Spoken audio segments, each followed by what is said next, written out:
Hello, folks. I am Sage Ross at Wiki Education, and this is our Wikipedia research panel.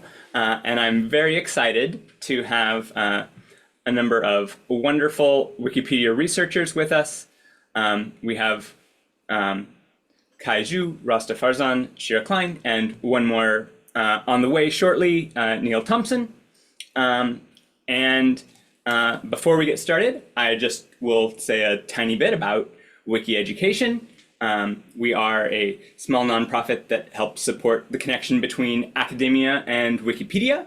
We have two main programs that we run: the Wikipedia student program, where instructors will run Wikipedia writing assignments in their classes, typically in place of a term paper, and we provide a lot of support for doing that well. If you want to learn more about that, please go to teach.wikiedu.org. And we also run courses where we teach knowledge professionals how to edit Wikipedia in their areas of expertise. And if you would like to get involved with that or learn more, please visit learn.wikiedu.org.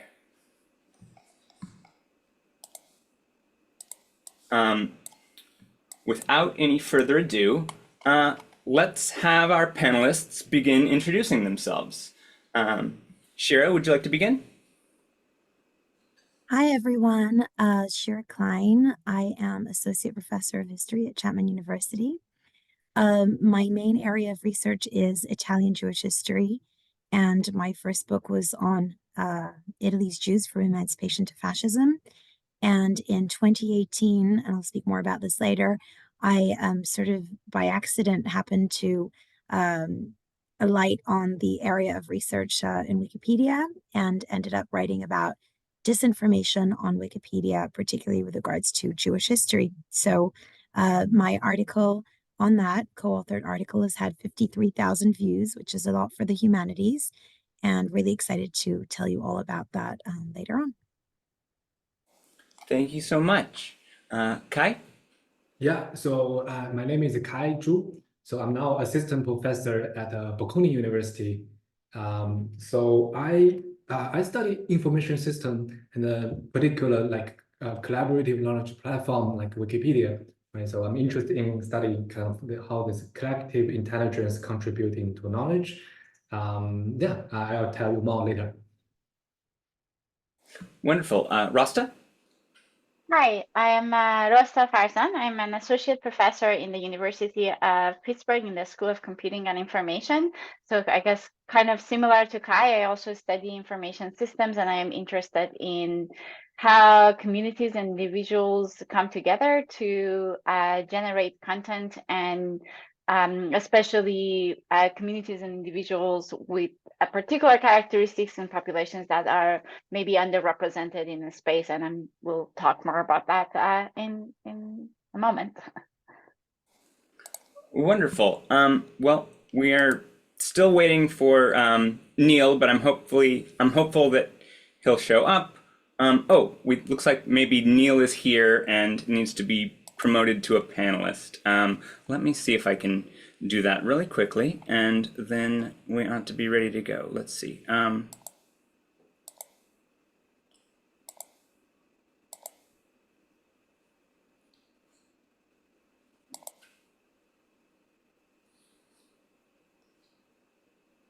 Hello, everyone. Sorry, I've been here shouting at my screen. As usual, their Zoom is infuriating with the invites and that sort of thing, but we're glad to have you. Please introduce yourself. Thank you.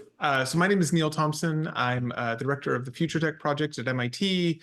I was previously a professor in the Sloan School, also at MIT in the business school, where I taught innovation and strategy, and I've been a visiting professor at Harvard.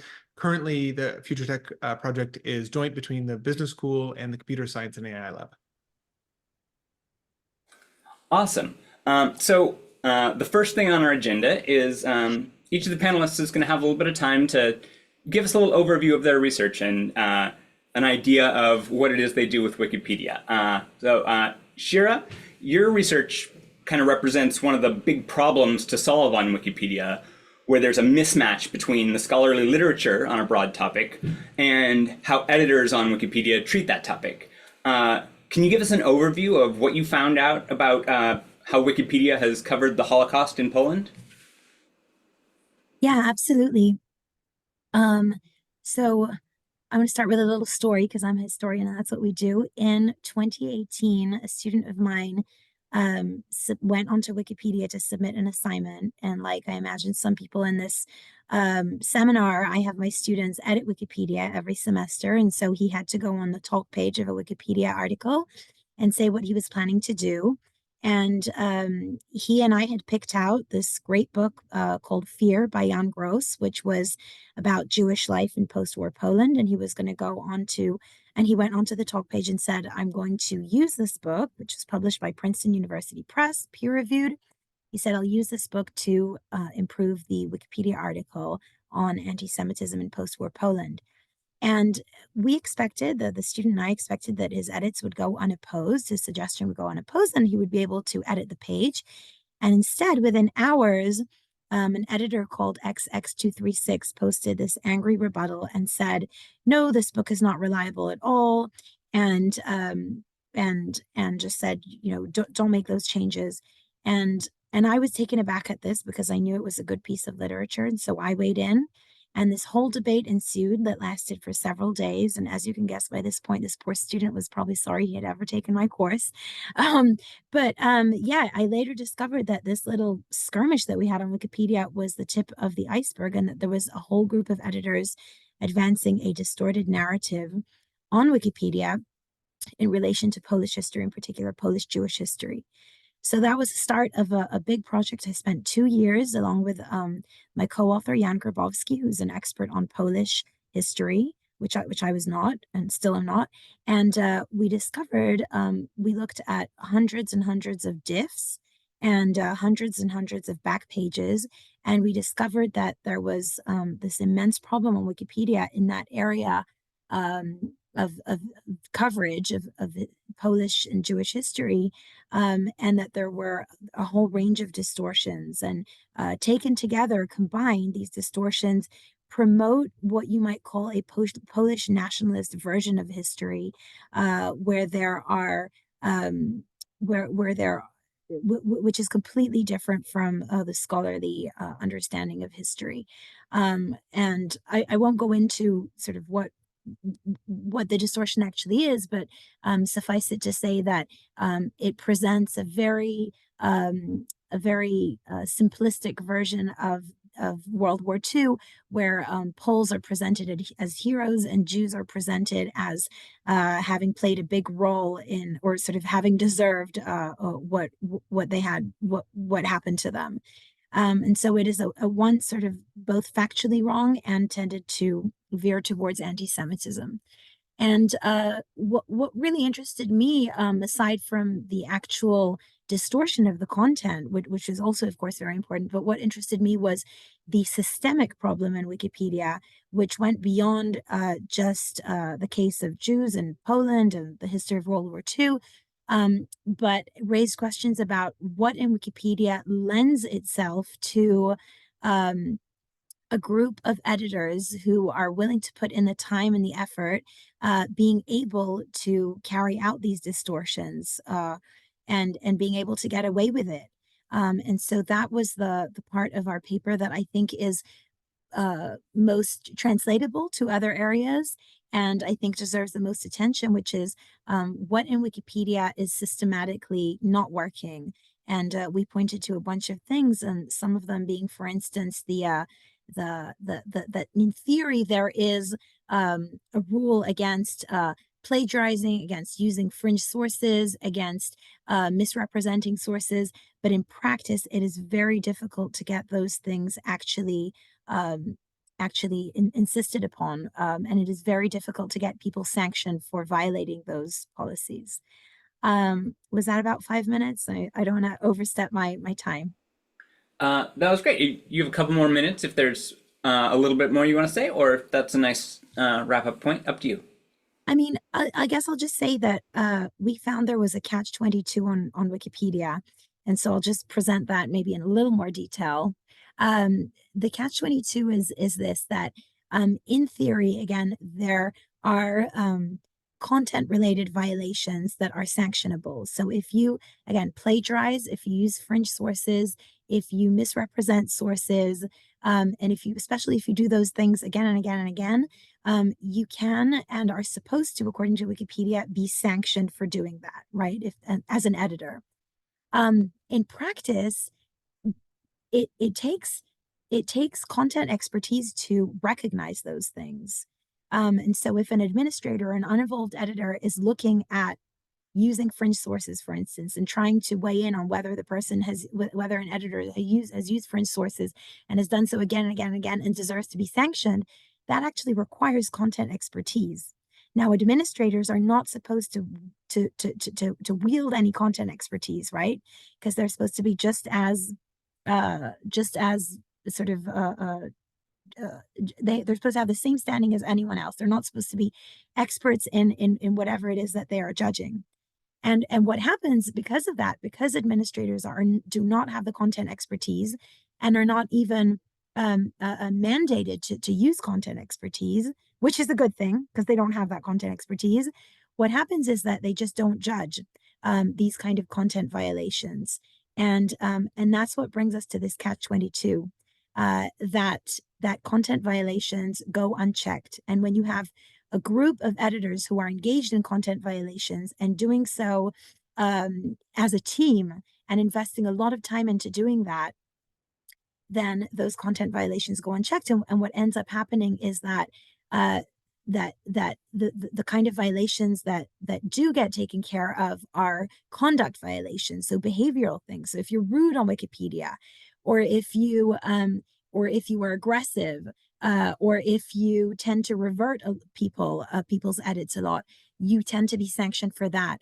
And so the bottom line is that you can distort on Wikipedia just as long as you're polite about it. And that is the systemic issue that we found on Wikipedia. Thank you so much.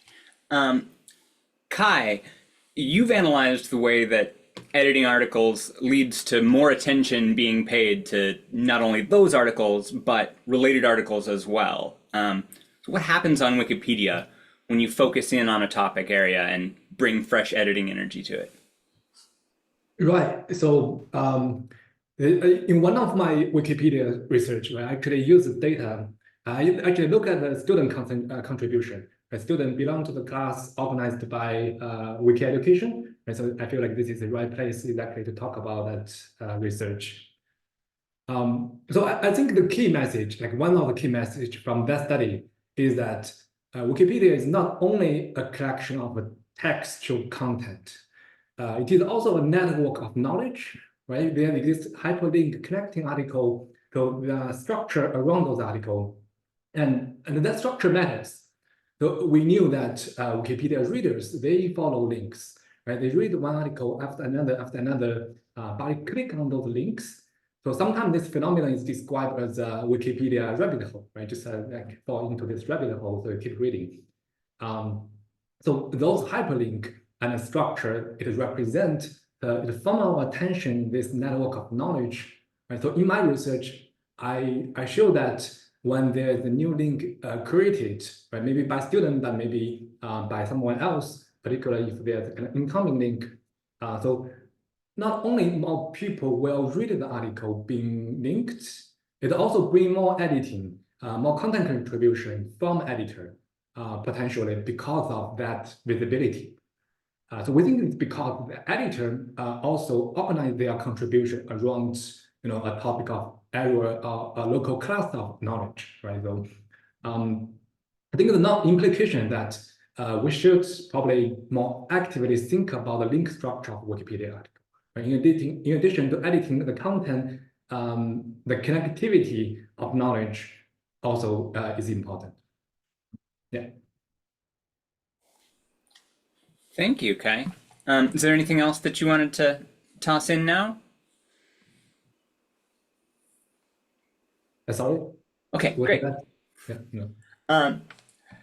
Neil, your research has been some of the really exciting stuff that I've gotten pretty excited about and told a number of people about. In your experimental studies of Wikipedia, you've managed to demonstrate some ways that Wikipedia content makes its way into other knowledge production systems like scientific publishing and case law, and other things that happen off of Wikipedia. So what happens off of Wikipedia when you improve what's on Wikipedia? Great. Thanks, Sage. So yeah, I mean, I think maybe a good place to start here is just, it's obvious Wikipedia is, incredibly prolific. There's a lot of content there. But a question that my group has asked a number of times now is this question of, well, is Wikipedia just reflecting the world, or is it causing changes in the world, right? We know it's reflecting, that's very clear. But, you can imagine with the incredible number of people who are seeing Wikipedia every day, that it could actually be shaping knowledge as well. And so that's what we've done. We've tried to get at that question of how Wikipedia is causing changes rather than reflecting. And so the way we've done this is with 2 randomized control trials.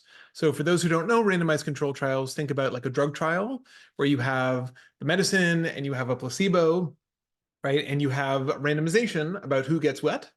And so that, and if you actually work through the statistics of that, the nice thing about that is it means that when you observe a difference, you can be quite confident that the observed difference is resulting from the cause that you're looking at, not from some other cause that's coming up.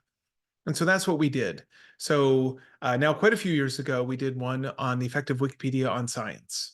And we said, okay, well, we did a big search of a whole bunch of syllabi that universities had, and we said, okay, let's find some topics that are not covered on Wikipedia at the moment. And then we had PhD students in those areas, in particular in chemistry and economics, econometrics, the area. We had them actually write up thing and say, okay, well, here is a new article on this particular chemistry topic. But when we had them write it for a larger set of articles, and then we randomly put half of them up on Wikipedia and we held half of them back. Right. And that randomization, so that the one that we held back, right, like it's still the state of the art of the world, right? We still know we picked this in some way. The only difference is that those articles didn't go onto Wikipedia and into the world. And so if we see that these articles seem to have more influence than these ones, we can say that that's because they got put up on Wikipedia. And boy, do we see it, right? We actually see that the scientific literature pulls towards the articles that you write on Wikipedia. And so that leads to the similarity. If you look at a linguistic similarity measure, you can see that the literature pulls towards it. You can see it particularly pulls towards it at the parts of the paper that are about the introduction and the discussion area that you're talking about and the conclusions, right? Which is exactly what you'd expect. It has less of an effect on, say, the methods area, which is, again, what you'd expect. So it's helping people contextualize the stuff that they're doing. And we really interpret this as like Wikipedia is basically a set of review articles on science that are being constantly updated and are very, very helpful to people. And we did some other tests to show that that seems to be a good way to think about them as well. You also just see that, for example, if a piece of literature is cited as the source on Wikipedia, so there's a reference and then that comes up, we can see that that also boosts the number of citations to that underlying academic work. And so I know that the Wikimedia Foundation has used this to get some more academics involved, because it tells you do it and you bring some of your expertise, you actually are going to get more citations, which is a nice currency in academia. So that was the first experiment we did. Very recently, we also did one on law. So this was set in Ireland. And Ireland was nice for our experiment because not many of the court cases, and particularly the Supreme Court cases in Ireland, had been written up as Wikipedia articles. And so what we did is the same thing. So we said, okay, we got a whole bunch of law students supervised by law professors to go and write up Supreme Court cases in Ireland. And again, half of them at random we put up on Wikipedia and half of them we held back. And then we looked at judgments. So judges actually making decisions in the world. And what we see is that in those judgments, the things that we put up on Wikipedia get cited more than the ones that were not put on Wikipedia, right? So this suggests that either judges or the lawyers who are sending them stuff, or both, are using Wikipedia as one of the sources to think about the previous literature and the previous case law that should inform their decisions. And so at a very high level, I think what both of these experiments are doing is really showing that Wikipedia, because of its scope, because of how well it's used and how well it's trusted, has a lot of effect in the world. And that's pretty exciting to see that it's having those effects in the world. It also, of course, then speaks to the importance of getting the content as right as we can get it. Thank you so much. Rosta, you've been studying, kind of closing the loop on this set of ideas of, you've been studying various angles on kind of the social experience of new Wikipedia editors. So what do we know about what gets newcomers into Wikipedia and gets them to engage and stick around? Yeah, thank you. It's really great to hear about all the different research that different people are doing. And I think that's what's really great about Wikipedia and the community. So we, over, I would say, last 10 years or more, we've been studying in different project issues of newcomers in Wikipedia and what brings people into Wikipedia and what would help them to stay committed to Wikipedia and contribute actually content that has higher quality. So we started that work actually in connection to Wiki education. It was so that's how I actually met Sage long ago, in kind of thinking about that what we know from literature in organizational behavior is that when we do have more systematic ways of socializing newcomers into an organization, that seems to be working in that context. So what if we think about kind of bringing those sorts of experiences when we look at online communities as basically an organization, especially Wikipedia, with a lot of similarity, but at the same time differences. So we looked at what happens if we think about the students as a group of newcomers, and if we encourage students to start writing Wikipedia articles, and we think about kind of bringing these sorts of socialization practices for them. So some elements of this organizational socialization includes having a cohort that would actually support each other in learning new things and learning how to basically join the organization. It includes receiving feedback from experts and having kind of clear instruction of what to do. And you can see like that really fits into kind of how a classroom assignment could be structured. They have other students that they would work with. They will have the teacher who would provide feedback, and they have more instruction of kind of a step-by-step, go post here, write these and these steps. So we did a number of both kind of experiments as well as kind of natural studies of how things were happening as kind of a large number of classes were starting to join and doing this.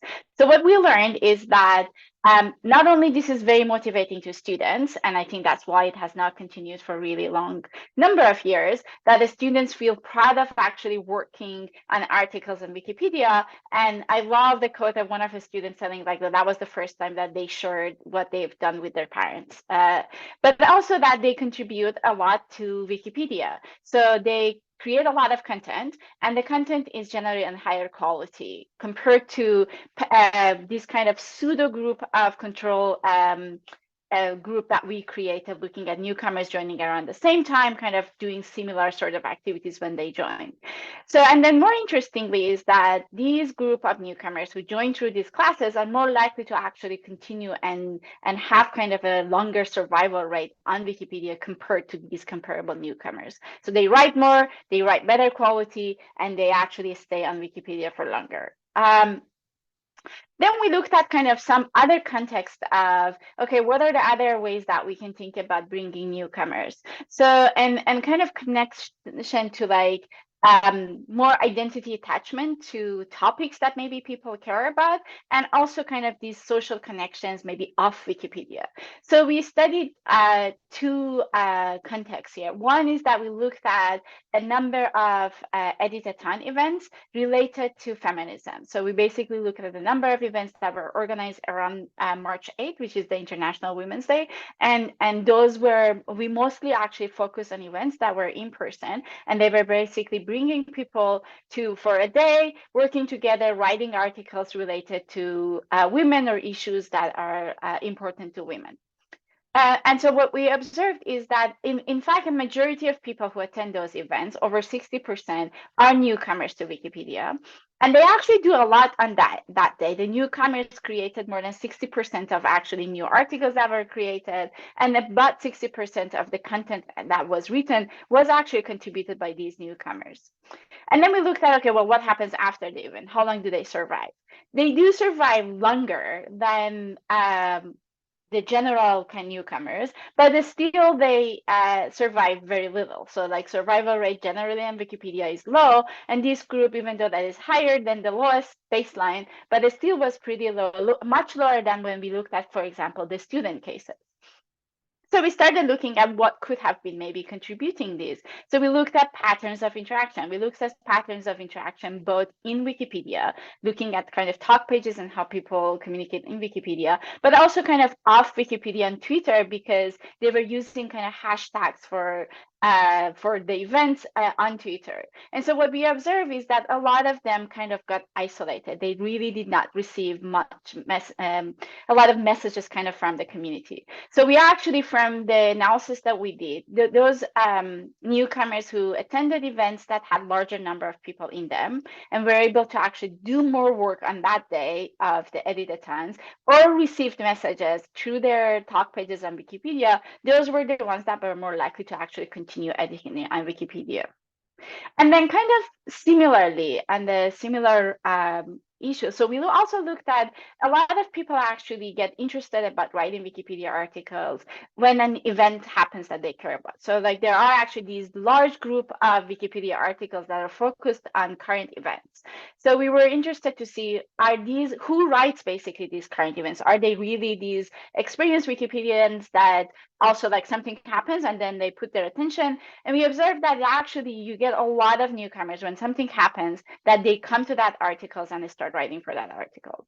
And so we looked at 3 different events, one related to Ebola outbreak, one related to Black Lives Matter, and one related to World Cup. So like to cover sports, health, and politics. And we saw that, yes, very similar pattern. A lot of newcomers come to these articles when these events happen. And then we were interested to see, okay, well, what happens to them? So we again observed that actually a lot of these newcomers don't continue staying on Wikipedia. But what we observed something very interesting. We observed that there are these 2 groups of newcomers that are very event focused. So their first edit ever on Wikipedia is related to one of these event articles, and they really focus on writing. So the first day and the first week of their activities that we looked at, they focus on writing event related articles. Versus this other group of newcomers that they maybe created a user page. They actually edited a different article. Their first edit wasn't necessarily that event, but they contributed to the event article at the same level. So we kind of call them like event focused versus these kind of more Wikipedia focused. And so the Wikipedia focus are the group that actually continue staying on Wikipedia a lot longer than the event focus that basically come to Wikipedia and they contribute to that and they disappear. So both of these groups, of course, have values and they provide value to the community, but this basically provides understanding of kind of the different mechanism. And again, for these groups, we observe that the interaction patterns of who communicates with these newcomers has such an important factor in terms of how they continue. So along kind of all of our work, the interaction is one that seems to be important for newcomers to make sure that they continue. The cohort support seemed to be really important, having actually another group of newcomers to work with. The expert feedback and something that Shira, you mentioned, kind of that instructors that basically kind of help you to navigate through this complex space, that has been also really important. And in general, that there are actually thinking about off Wikipedia situations helps a lot in attracting newcomers to this space as well. Sorry if I went too long. No, that was great. Thank you so much. So we've gotten a little taste, and I invited each of you because you've kind of like informed different aspects of the way that I think about Wikipedia, and also I think it kind of covers the gamut from like, hey, what's going on with Wikipedia to how do we push it forward? But now we come to the really exciting part of the panel for me, because as I said, I've learned a whole lot from each of your research and work, and in some cases talking with you. And so I'm excited to hear the answers to these next bunch of questions that I have. So the first one, which I'll open up to the panel, whoever wants to give it a shot, is what do you still want to learn about Wikipedia that you haven't been able to get at yet? What are you sort of what are your most burning questions about Wikipedia and how it works and sort of what's going on under the hood? Like, not just technically under the hood, but you know what I mean. Sure. So I'm happy to go first here. Maybe this is, the economist in me, but it's one of the things I'd really like to know more about is the cost effectiveness of Wikipedia. And what I mean by that is, so when we did our paper on the effect of Wikipedia on science, what we saw was that if you think about, as an academic, if you wanted to get your, get your work out into the world and have people realize that it's there, right? Writing a Wikipedia article and capturing it that way is a vastly more cost-effective thing to do than, say, go to an academic conference. Like much, much more so. And if you measure that in terms of citations or impact or these other kind of things, it's very, very strong. And I suspect that's true of a lot of things. And so, you could imagine, for example, in the context of our most recent one, you think about like the law, right? There's lots of legal rights that, you might want to say, well, it's really important that tenants understand that their rights, their legal rights, or it's really important that people understand what their right to appeal is, or things like that, right? Writing such an article would have a lot of value. But I think if we could really understand that cost effectiveness well, I think it would be a lot easier to make that argument to a lot of publicly minded funders and publicly minded organizations that might add content to say, this is 100 times more cost effective than the stuff you've been doing. You should put some money in making sure that you're producing really, really good high quality data and keeping it up to date on Wikipedia. Thanks. So to me, there's a lot that I still want to do in Wikipedia. I find that Wikipedia is really an interesting platform that replicates a lot of the social structure that exists both in the society and in a lot of online platforms. So that's kind of what really makes Wikipedia for me an interesting platform to study. In more recent years, I got a lot interested in looking actually at issues of culture and Wikipedia in terms of both the kind of Wikipedia culture versus off Wikipedia culture. So we looked at, for example, how like maybe different countries like considering kind of culture that comes maybe from a set of editors versus how that's like contrasted with the culture that people form in Wikipedia. So those we haven't really we didn't get far in kind of in that, and that's something that I'm really interested to understand how culture forms in Wikipedia. What is actually a space that culture forms? Is it around a topic? Is it around an article? Or articles or different groups kind of have different cultures? Just kind of very anecdotally, when I talk to editors in different countries, they talk about all these different norms that the community has, and how is that maybe related to kind of the norms of, is it kind of people that are common in the language that they speak that form like culture? So that's kind of one of the areas that I'm very interested to further study. Okay, I can go next. So I'm now particularly intrigued by the multilingual nature of Wikipedia. Right, by that, I mean, it's not just English Wikipedia, but it's many of them of different language edition. And each of them actually is independently developed by its own community, right? It's not like it's not directly corresponding to each other. I'm very interested in how idea or knowledge diffuse across language. So one factor that struck me, I saw that maybe 2 years ago, really struck me the overlap between different language of Wikipedia. Right, it's much smaller than what I thought. Like you may think, okay, English Wikipedia and German Wikipedia, they will cover similar concept, but it's not the case. I think it's only about 30% overlap in terms of concept between English and German Wikipedia. Someone to double check the number. It's been a while, so I don't know if it's accurate, but it's very low. That I remember. So particularly intrigued by the idea about, I was thinking about their local knowledge on Wikipedia, right? Like something is it's inherently not universal, but special to a specific language or culture. And maybe a person, the person have a, like, it's not like super famous, then it has a country of origin, that only being known in this local region. Maybe it's a location, maybe it's cultural concept, like some type of food, right? But in general, I just amazed by the multilingual nature of Wikipedia, and would like to know more about how things spread, how things get covered in different way. Yeah. Now I'm also interested in all those things. But yeah, one thing that I'm really curious about is, we discovered this serious disinformation, you could say, on Wikipedia in this one area. And so I'm curious what other areas on Wikipedia have this burning issue.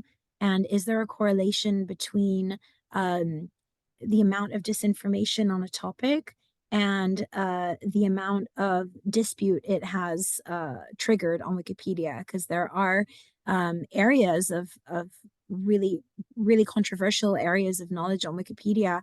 And by controversial, I mean that editors are at war with one another. And so does that necessarily, is there I suspect that there is a correlation between those areas and where disinformation is happening.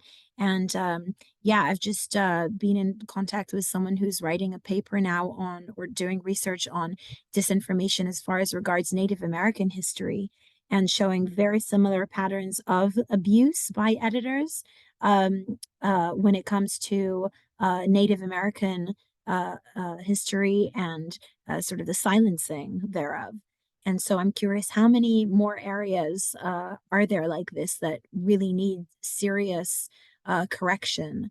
And I'm also curious, in the context of what I was mentioning, these systemic issues. I don't know how to put this, but I'm curious, like, how are we going to solve them?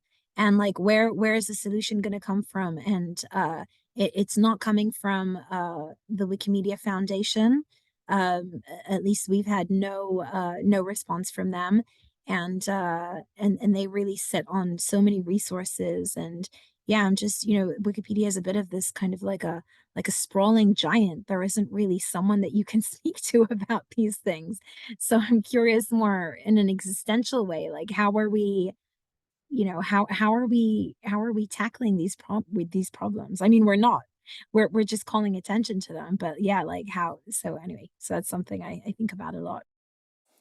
Yeah, this set of answers was so interesting to me because every one of them touched in one way or another on, I think, kind of the central thing that drew me into Wikipedia in the first place, which is this kind of way that it's at the nexus of like the ways that knowledge is very local and very social, and the ways that like the whole encyclopedic project, right, is to create knowledge that is purportedly universal and that can be sort of shared outside of the circles where that knowledge is created and shared and sort of circulated right now. And so like those are kind of almost the central questions of like what it means in the world to have Wikipedia to me. So it's gratifying to hear that those sorts of questions, if not quite phrased in the way that I do, are also motivating y'all. The next step is what has kind of surprised you most that you uncovered or learned as you were studying Wikipedia in a sort of like research context and not just as an observer or reader?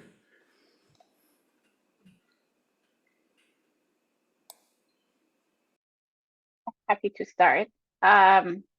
So process-wise, how difficult it is to do research in a live system, and that always, and how much planning and preparation you need to do to actually do, I guess, the kinds of experiment that Neil, you were also talking about, and doing experiment actually Wikipedia.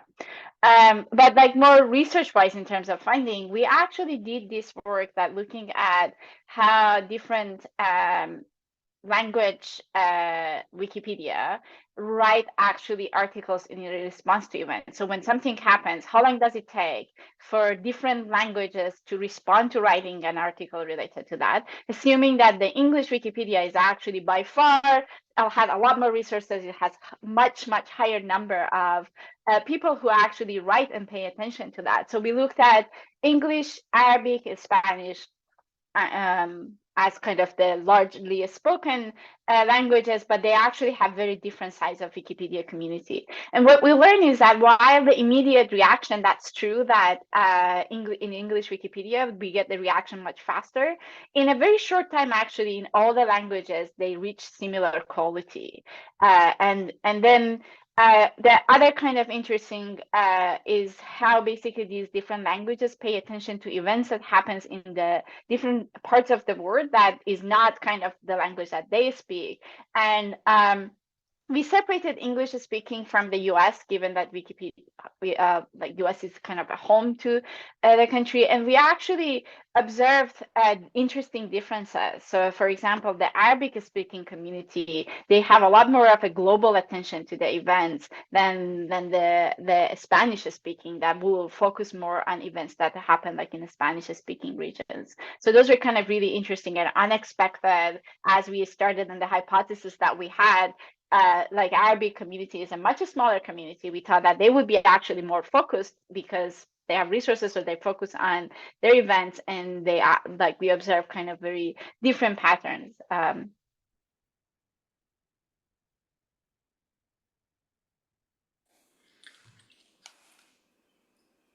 If no one else wants to take a crack at this one, I can move on to the next question on our list. Go ahead, Neil. Well, I'm happy to. I did. Yeah. At least for me, I think the thing that's been surprising is how broad the effect of Wikipedia is. So I think it's, I think it's very easy to imagine like a group of friends sitting around and saying, well, I don't know what year this happened or something like that, and saying like, well, who invented this thing, and looking it up, right? That's pretty easy to imagine. But I think what we've seen in our research is that, scientists whose job it is, right, to come up with truth are relying on Wikipedia for factual knowledge. And, in law, what we were interested, like we weren't sure we were going to see any effect in law, right? Because, there are very strong professional standards around not doing this, right? That you should be going to the underlying thing. And we do see it, but we do see a limit. So we see, like in Ireland, the sort of, when you go through the court system, the first set of courts you go through is called the High Court, and there's a Court of Appeals, and then the Supreme Court, right? And it is interesting, like we don't see at the two higher levels where they have a lot more resources and stuff. You don't see any usage of Wikipedia or any effect of Wikipedia on their judgments. But at that high court, you still see a big effect, right? And this is telling you that even in professional areas with very strong professional norms, this stuff is getting in. And so that suggests to me that, people who are thinking about the way those institutions work need to think about, well, this is happening, right? If you don't give judges enough resources or something like that, right, you cannot expect them to then go and spend a lot of time reading all of the details. What's the best way to give them more accessible, fast information, right, such that it can still be consistent with what you're supposed to be aiming for in those things? So that reach of Wikipedia into professional and professionalized areas, I think, is very important and was a surprise to me. I'm happy. Sorry, I'm happy to chime in on this one as well. Sort of going off what Rosta said before. Yeah, methodologically, it was a huge surprise to me to see how actually Wikipedia needs to be researched, or how I need to be researching Wikipedia. It was, I'm a historian, and so normally I deal with a very static archive of data. Like I literally go into an archive and look at all the yellowing pages that there are in that archive. And in this case, it was it was not just dynamic in the sense that things are being updated all the time, but it was just vast. Like all the data that is in Wikipedia, any change that has ever been made on any given topic. So let's say you take a page on collaboration with the Axis powers, the any change that has ever been made on that page is saved somewhere in the vast underbelly of Wikipedia. And I think it was really shocking to me just how much data I could glean, and how much put that data to use, whether it's like diffs or talk pages or statistical data about various editors and their usage of it. And it made me realize that for someone like me who's a historian of a particular area, or for anyone really looking at disinformation who has expertise on that area, there's a huge learning curve for us to overcome in how to even approach this, like I said, this vast underbelly of Wikipedia. So the people who are most qualified to recognize disinformation are the people with the least knowledge on how that disinformation manifests. And I feel like we are in desperate need of a sort of an education of Wikipedia. There are people who work on Wikipedia research. There are people who are working on researching Wikipedia, but they tend not to have the expertise on these disciplinary areas, right? Like expertise on history, or expertise on politics, or expertise on literature, or expertise on I don't know, on science. And then there are people who have the expertise on all those things, but don't have the research knowledge on Wikipedia, and what a diff means, and how to analyze that, and how to go about sifting through all this material. So that surprised me at how much we need to I guess how much we need to connect these two skills, right? And I would love to see data scientists and people who are researching Wikipedia as a main part of their sort of career, linking their expertise with people who actually have the know-how to judge disinformation on Wikipedia. Yeah. Yeah, so about what I learned about Wikipedia that surprised me, it's actually come back to the multilingual nature I just mentioned of Wikipedia, the different coverage, but also I'm surprised to find out like it's actually possible for editor to use machine translation to transfer knowledge from one language to the other. And this is something I'm working on right now. Actually, it's my new project where I look at one editor, like how when Google Translate will integrate to this system in Wikipedia. So now the editor can use Google Translate to translate the article from another language where the concept exists, right, to this target language. So actually tell this idea about to my friends. Whenever I tell them, they were all surprised. Like they were surprised by, okay, you are telling me the Wikipedia article I'm reading is actually could come from machine translation.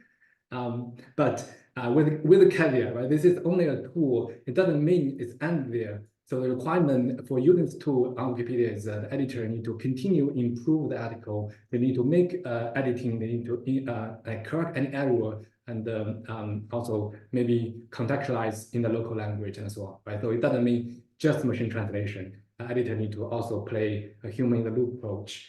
But that's something surprising, right? And in my research, I found out when Google Translate was integrated to Wikimedia content translation system, it led to a huge increase in productivity. Right? We see more articles being translated. It's driven by both existing editor become more productive, but also there's a new editor joining using this tool. Yeah, I will stop here. Maybe I can tell more later if that's of interest. Awesome, thank you. So the next question I have is, if you were somehow in charge of Wikipedia in one way or another, what would be the top priority thing that you would want to change, and briefly, why?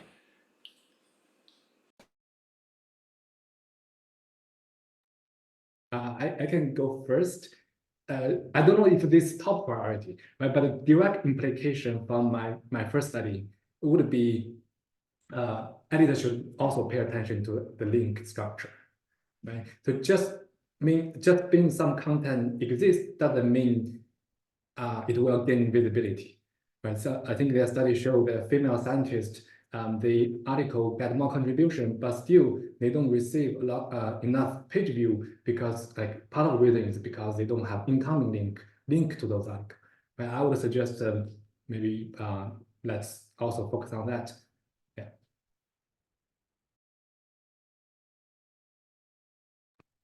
Yeah, I'd love to chime in on this one.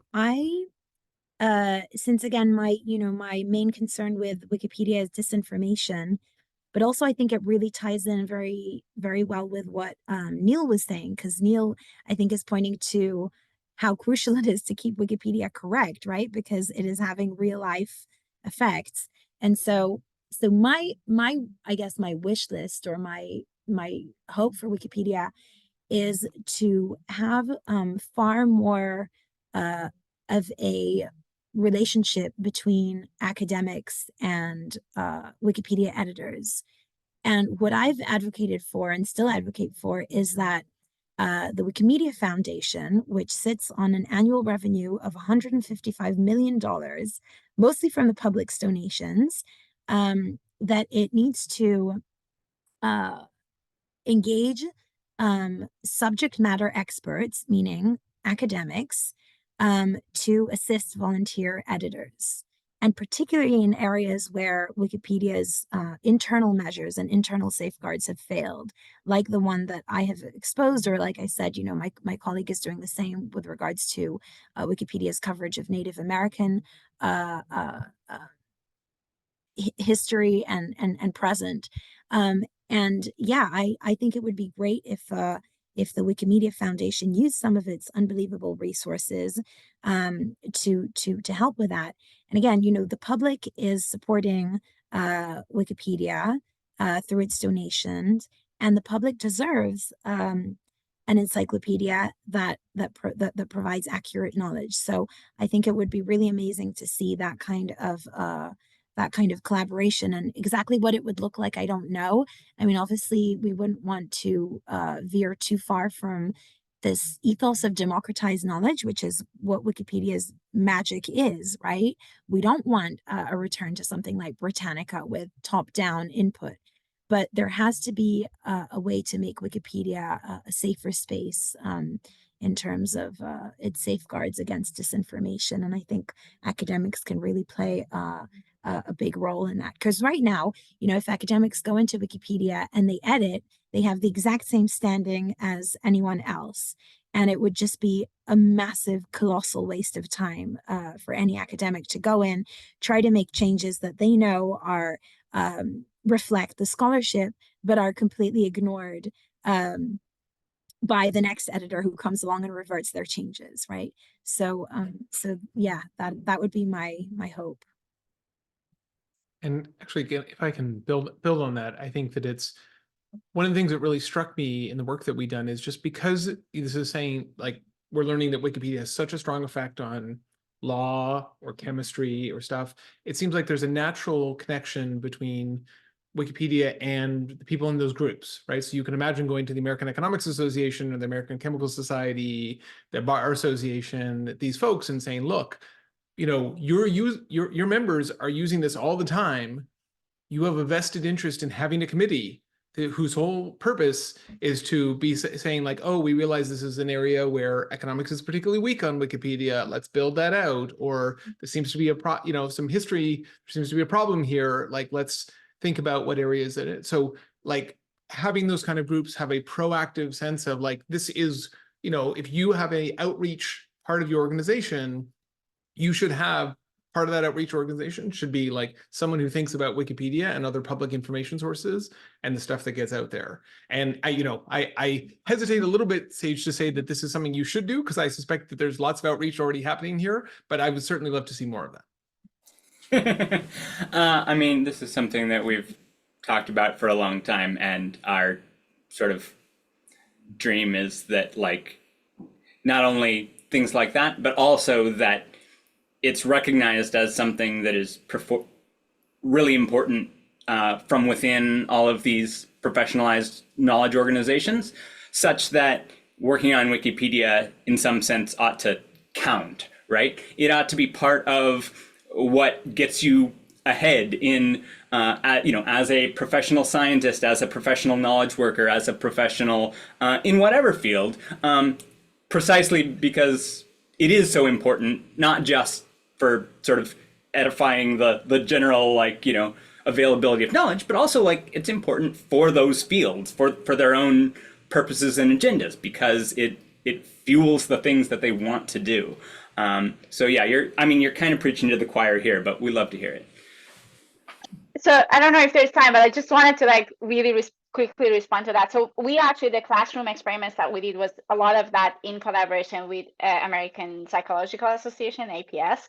And so they really working on kind of encouraging their members to actually work on that. But I just wanted to say that I think the problem is two-sided. So the academic community needs to work on that as much as Wikipedia community needs. I think academics also still kind of have not the correct view of what Wikipedia is and what is in Wikipedia and what is not in Wikipedia and how it can be used. And I think all those challenges now are a lot more with the AI being there and kind of drawing attention from actually focusing on things like Wikipedia into what ChatGPT can do.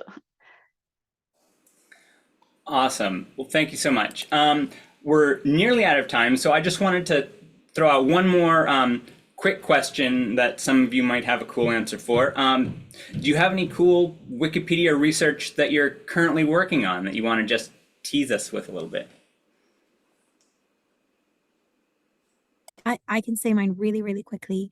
I'm looking now at Hebrew Wikipedia, so the Hebrew language Wikipedia, and it's coverage of everything that has happened since January of last year. So both the judicial overhaul in Israel and the response to it, and then of course the October 7th event, and looking at distortions over there, because if the English coverage of Polish history is beset by people with a Polish nationalist agenda, the Hebrew Wikipedia seems to be set by people with a Israeli nationalist agenda. So yeah, that's what I'm working on right now. We'll see. I think it's going to be interesting.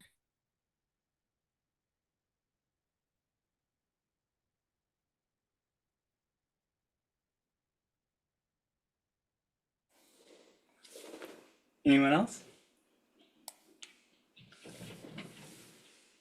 Holding it close. As for me, I'm still going through finishing the review process. So finish that first.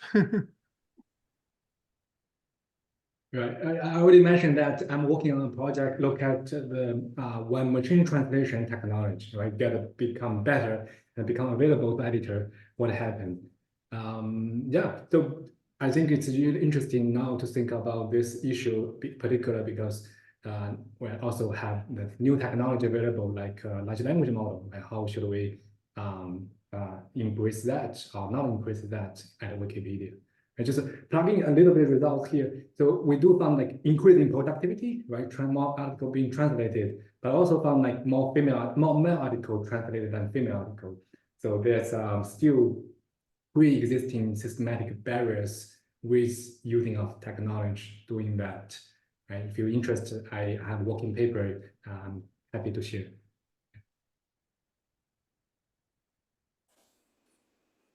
Well, thank you all so much. This has been a really great panel from my perspective, and I hope you all had a nice time. Thank you for everyone who attended, and take care, and I'll see you on Wikipedia. Thank you. Thanks, everyone. Thank you.